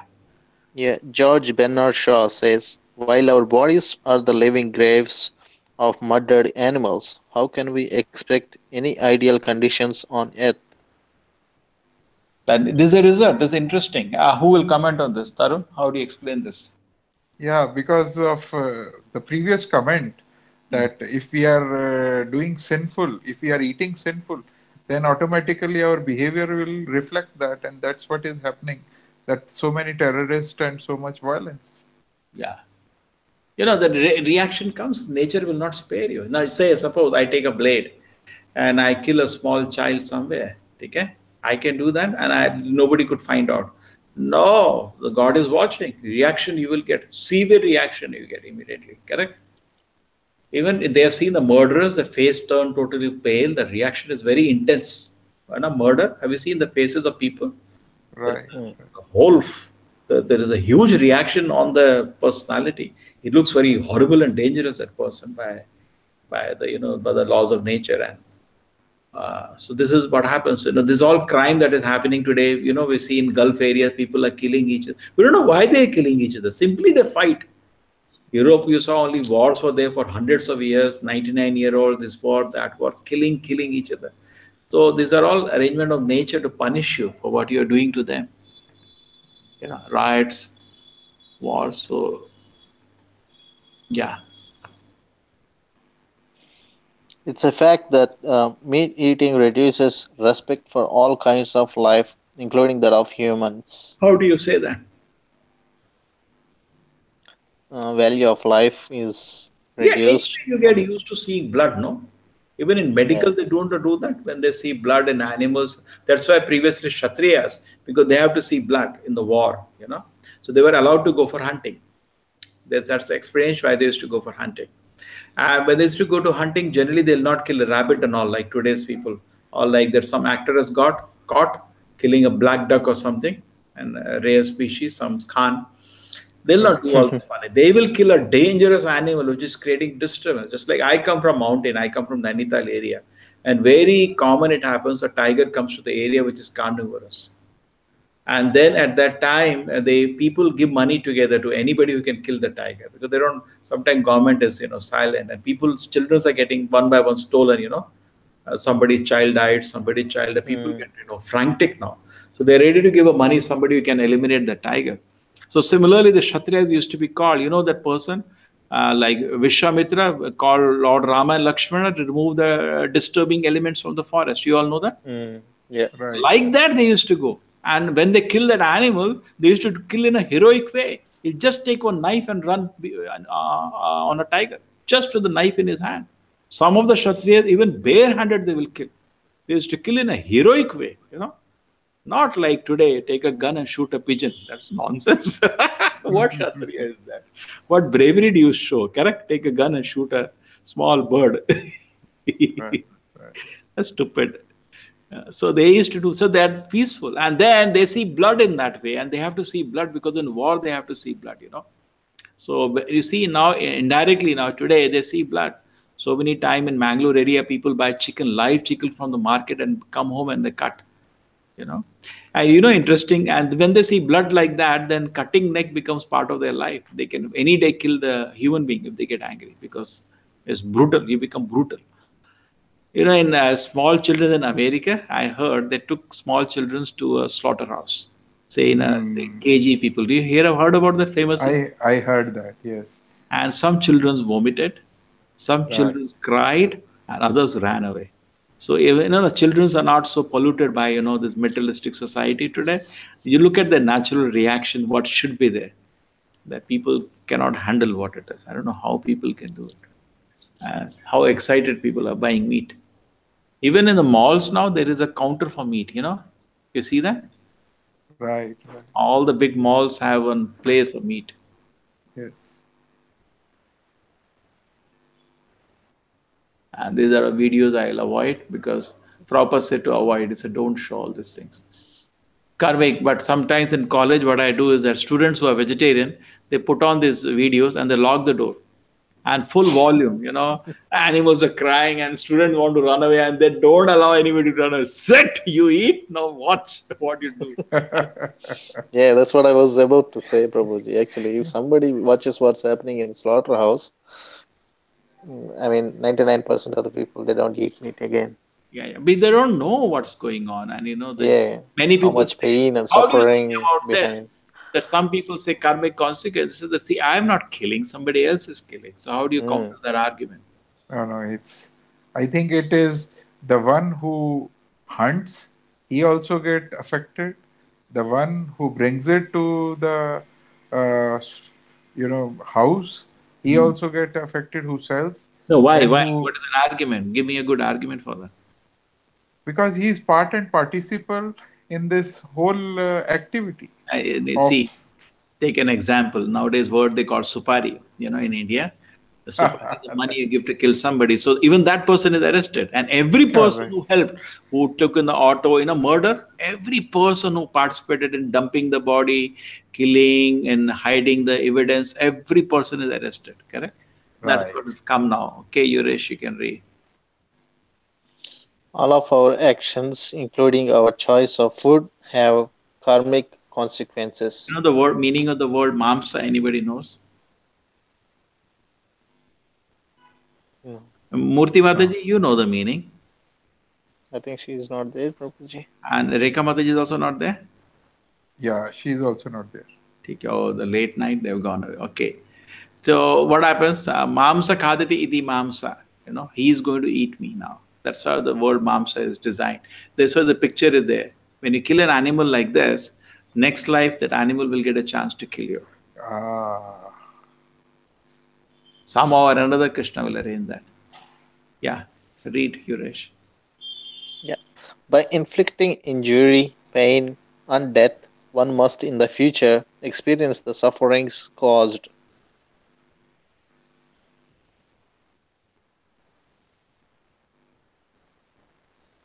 Srila Prabhupada explains, by killing animals, not only will we be bereft of the human form, but we will have to take an animal form and somehow or other be killed by the same type of animal we have killed. This is the law of nature. Yeah, you will cook like this. Imagine. See Yeah, that is person, that true, Prabhuji? We heard about this you a see lot that of times, person but is is that pointing, true? particularly in China, yeah, it happens. The China, what do they do? He's pointing a finger. I want to eat that. You know, they give you living. They enter a restaurant. They show you all living entities. You know, they're all having life now. And it turns around and says, Mm. "This pig I want to Yeah. eat," and they cook and bring for you. You know, so you this crab I want to eat. They cook and bring it for you. So okay, you point finger like that. The Yamudutas have ready for you. You know, these are different hells. There are some 23 varieties of hells. Have you read that? Any part? This end of fifth canto. Who has read the description of hell? Yuresh has read. Tarun has No, read. Prabhuji. No, no, Prabhuji, no. Oh my God! You read it one day, you'll not sleep for 1 month. It's all fact. You know, it's all coming. We don't Right, ask right. Krishna to pardon us for it. If he feels it is good for us, we are ready to go to hell. You know, but this is how it is. You know, see, we don't ask like small children, sorry, sorry, sorry. Okay, Krishna. If you think that I will reform myself by going to hell, my Lord, I'm ready, do whatever. Nothing is So, inauspicious. Even your hell is auspicious, correct? Yeah. Whatever you feel, my Lord, is good for me, you proceed with it. You correct me whichever way, I leave it to you. If you think I should go to hell, it's fine. But at the same time, know it that if you chant Hare Krishna, Krishna may forgive you. Because you don't need to be reformed now. You're given up the tendency itself. Yeah. What are you saying, Yuresh? so is that the spiritual body or the soul they are handling there, Prabhuji? No, this is a yatana sharira in which you are punished. See, even a gross body, if you are put in this, see, when you leave the body, your soul, Mm. correct? As Yeah. surrounded by the mind. The subtle mind is surrounded by, just like you had a gross body was an artificial body, no? It's not a real body, true? So they Hmm. give you one more body which is called yatana sharira, which is meant for punishment. The body, the problem is that you experience the same pain, but you don't die. It meant for yatana. Hmm. So these bodies which you have in the Yamaloka, it's like this: you are cooked, and same pain as you are put in this gross body, but you just don't die. No, that's horrible, horrible. So Have if you that's seen? the case, so Have you seen a video on hell? no. No, not yet. Oh my No. God, beautiful video. When I showed one day in my temple, and you know what happened? Some Yeah. children ran away. And parents are not able to bring Obviously. them again to the temple. They said, no, no, no, these people, what they show here. And I Yeah. was showing, this is very nice video, has been made, very nicely dubbed. That it's all, hell is also made by the Lord with the proper, there is nothing a negative feeling God is having, correct? To bring somebody to hell. It's with a good heart Lord brings to correct them, you know. There is no negative emotion at all. You know, oh, this person I have to kill him. No, no, no. It's for your reformation here, brought. And then you are showing all the activities. This is the time, many times people say that when you're punishing me, why don't you tell me for what you're punishing? In hell, you're told. Proper judgment is there in front of Yamaraj and everything is recounted.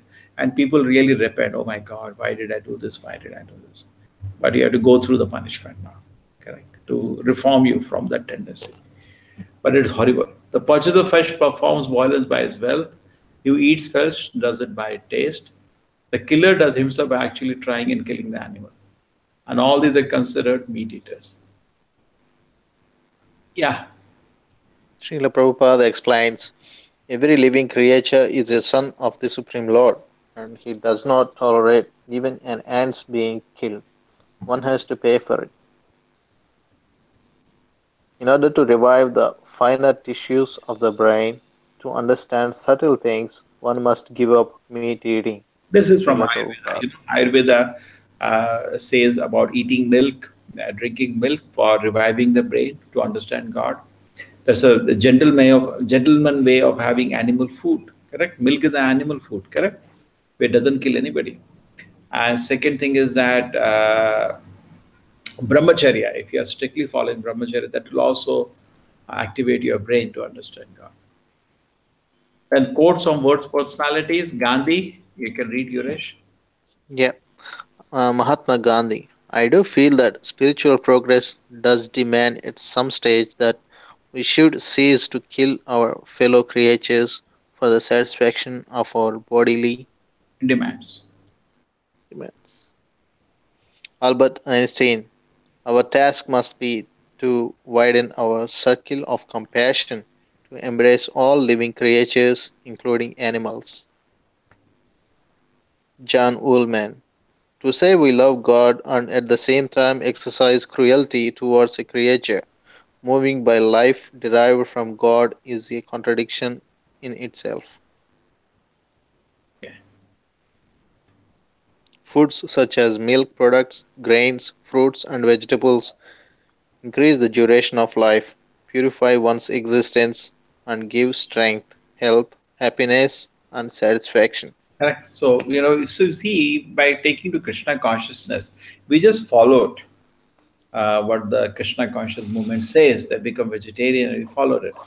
I was a non-veg, actually came from a good family, but got polluted in college and started eating. But when I came in touch with devotees, the first thing I did in my college, I became a vegetarian. First thing, I felt, no, I should not do that. So but we followed at that time, but as we now studying even deeper, even scientifically, we can understand it is such a good decision, correct? Krishna consciousness is perfect in every angle, even in food. On the contrary, Foods such as meat and fish are described as putrid, decomposed, and unclean. there one more video from PETA, which I am not showing to show you. Yeah, this is the common question. Plants and the trees have, plants and trees also have souls. Isn't eating them killing? Let us see. Jivo jivasya jivanam. One living entity is food for another in the struggle for existence. If we eat our designated food in a way prescribed by the Lord, we are freed of all sins. Correct. We should do what we are supposed to do. We are supposed to eat vegetarian as per Krishna's instruction in Bhagavad Gita. So we are not doing anything inappropriate. Then continue. Krishna instructs Arjuna, the devotees of the Lord are released from all kinds of sins because they eat food which is offered first for sacrifice. And one context, Prabhuji, what is halal foods? They say that it's been a sacrifice offered to See, somebody. Prabhupada says that the scriptures of the meat eaters are three. This Quran, Bible, and what do you say that Jews. So in every religion's system of offering sacrifice of animal to God is there, including in the Vedas also.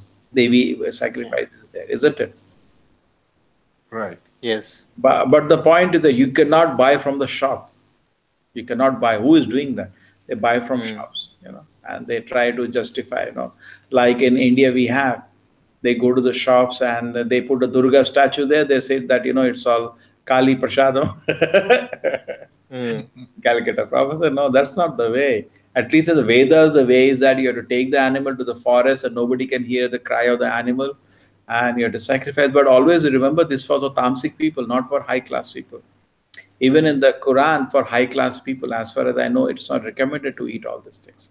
It's all, as far as I know. Well, that's what I heard in discussion. People are in Pravritti Marga and Nivritti Marga, correct? Those people who take higher order, they avoid. So, scriptures of the meat eaters.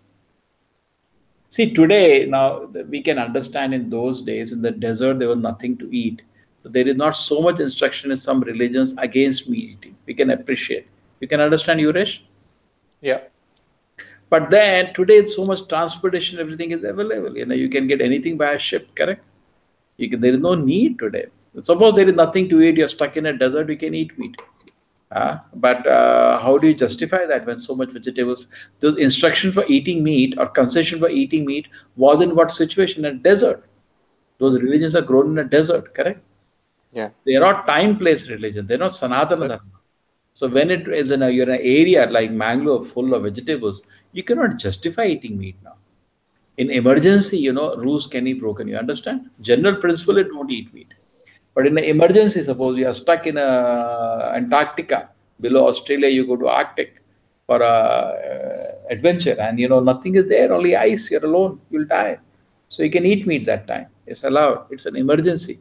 But without an emergency, you cannot do that, I feel. But best is our formula, Krishna Prasada, nourishes to the body, nourishes to the soul.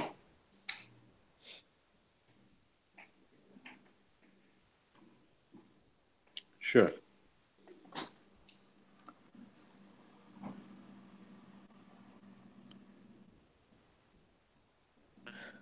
But health-wise, Prabhuji, health-wise, it doesn't make much difference. I think we Prabhu. lost him. Yeah, I have looks sent like. a message. Yeah.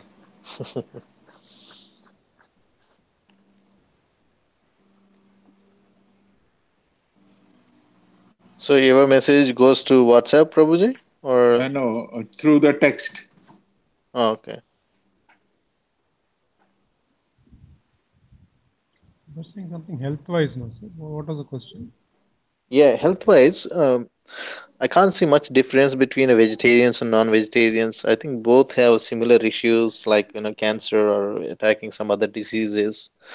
What's your opinion, Prabhuji?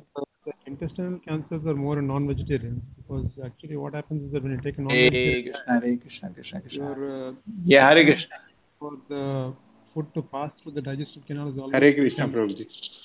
like if you have a Okay. vegetarian diet, it takes 24 hours for your food to go through the digestive system.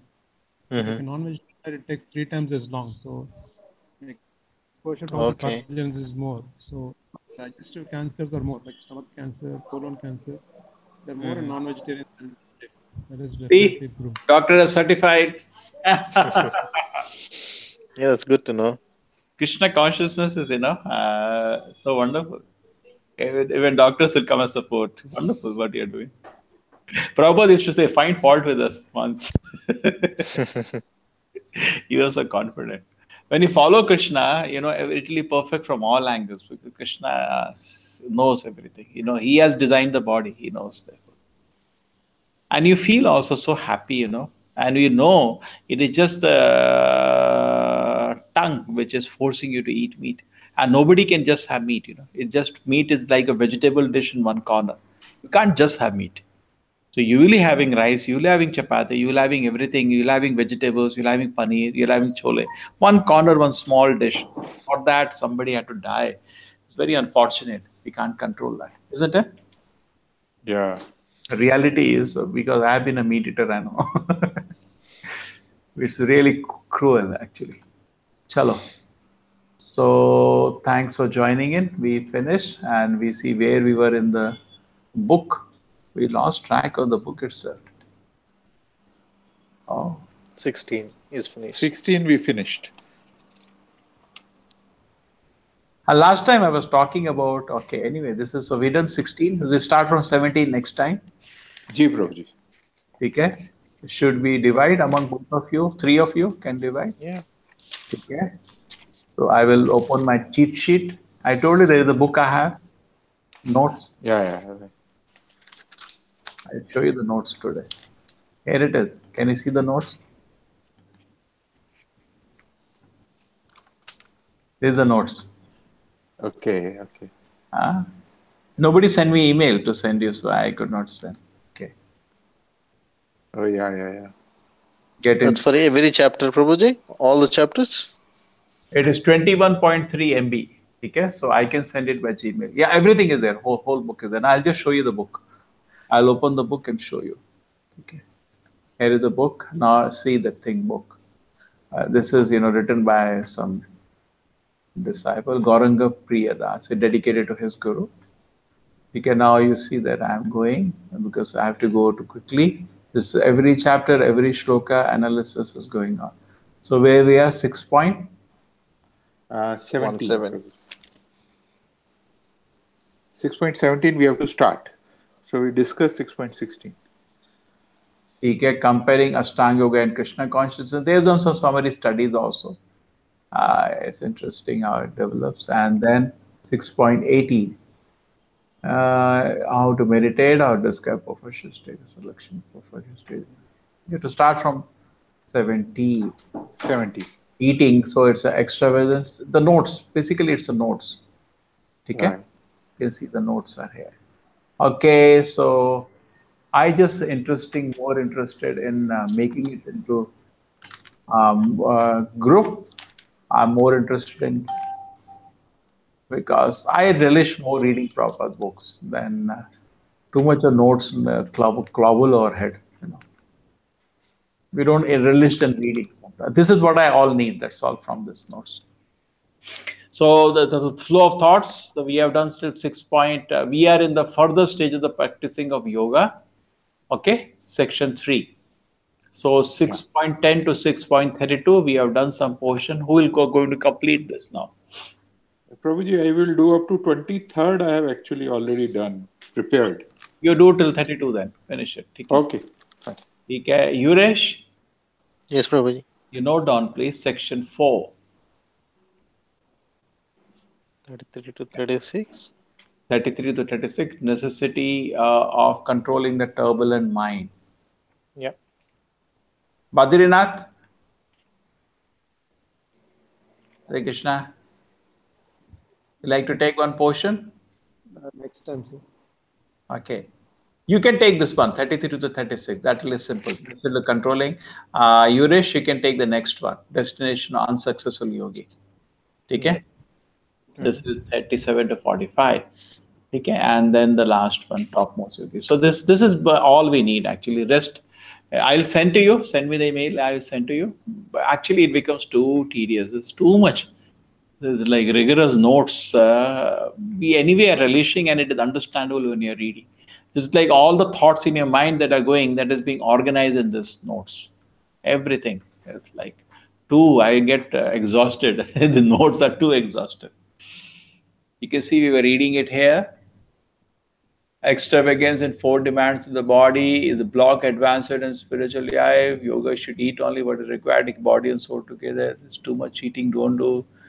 And Krishna consciousness, automatically it happened. Quality, food and goodness, proper then concludes, it's already happened. Everything you see, the shloka is talking about Ashtanga Yoga, and proper said Krishna consciousness, already it is there. That's the same theme of Prabhupada in the shloka from 10.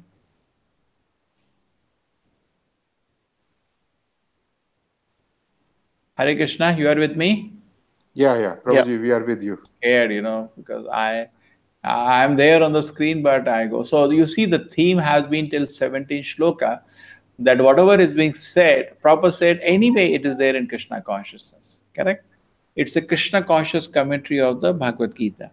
So when Ashtanga Yoga is being presented, Prabhupada says every moment, okay, you're doing an Ashtanga Yoga, but anyway in Krishna consciousness that naturally is there. So you don't need to practice Krishna Ashtanga Yoga. Krishna consciousness includes Ashtanga Yoga benefits in it. Okay, so you don't have to miss out on that. Food, so eat this food. This is already we are doing. Correct? By eating prasad, we're already being a vegetarian. Okay, done. Okay? Thank you very much. I do have to sort out this connection problem. Some viewer is also coming. Somebody is trying. So thank you all for joining in. We will see you Sure. next week on Bhagavad Gita, and the next program is coming on Saturday, 9 o'clock, same time. That is Bhagavatam. Welcome, everybody. Sure, Prabhuji. Hare Krishna. Thank you, Prabhuji. Hare Krishna. Hare Krishna, Prabhuji. Hare Krishna.